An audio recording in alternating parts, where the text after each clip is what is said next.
Так, да прыкладу, на грошы, якія прыйдзецца заплаціць у якасці штрафаў двум гора-аматарам зімовай рыбалкі з Бярозаўскага района, яны маглі б доўгі час ласавацца стравамі з лепшага рэстарана. Яны ўзброіліся сеткамі і пайшлі на рыбалку на водосховішча Сялец. 25 января 2019 года в ночное время нашими инспекторами было задержано два гражданина, два местных жителя, которые с помощью вставных сетей и устройства для их установки подо льдом было выловлено более 65 килограмм рыбы.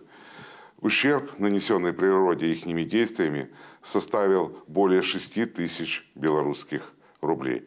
По данному факту возбуждено уголовное дело. Далее еще в Столинском районе был выявлен факт незаконной порубки 70 кубометров древесины. По данному факту также ведется разбирательство.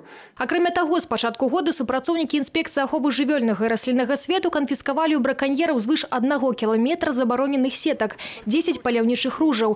Зараз інспектары вядуць маніторинг сітуацыі на вадаёмах вобласці з мэтай папярэджання фактаў лоўлі рыбы забароненымі метадамі. На многіх дробных вадаёмах у сувязі з кліматычнымі умовамі склалася перадзаморная сітуацыя, і гэтым могуць скарыстацца аматары лёгкай нажывы.